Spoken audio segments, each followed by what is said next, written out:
শাহজাহান শেখ, তার গুরুদেবের নাম মুসলিম শেখ, যিনি লাল ঝান্ডা কারে ফুকার ইনকিলাব জিন্দাবাদ করতেন।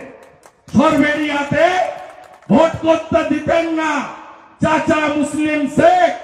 সেই মুসলিম শেখের হাতে খড়ি শাহজাহান শেখ 13 সালে চোখ পাল্টি করে বালুবাবু আর নারায়ণ গোস্বামীর মধ্যস্থতায় জার্সি বদল করে সিপিএম এ কয়েক কোটি তুলেছিল, আর মমতাকে ভাগ দিয়ে, বালুকে ভাগ দিয়ে, ভাইপোর কাছে বস্তায় টাকা পাঠিয়ে 75% কলকাতায় দিয়ে আজকে 1000 কোটি টাকার মালিক হয়েছে।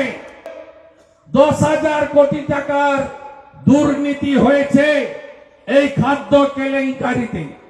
তার এপিসেন্টার কোনটা? এপিসেন্টার হলো দেগঙ্গা, নাম তার বাকিবুর রহমান। তিনি হলেন এখানকার এপিসেন্টার।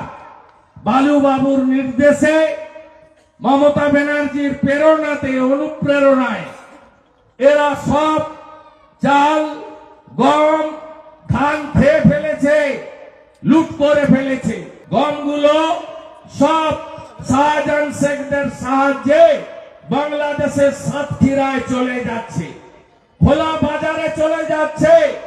আর সমস্ত ফ্লাওয়ার মিল, সেই মিলগুলিতে পচা গম, পোকা গম, অখাদ্য গম পেশাই করে বস্তার ভিতর ঢুকিয়ে মমতা ব্যানার্জির হাঁড়ি চিহ্ন লাগিয়ে আপনাদেরকে দেওয়া হচ্ছে, যেটা মুখে দেওয়ার অযোগ্য। একইভাবে চালে কাঁকড়, চালে পোকা, এই রকমের নিম্নমানের কাজ গোটা ভারতবর্ষে কেউ করেনি।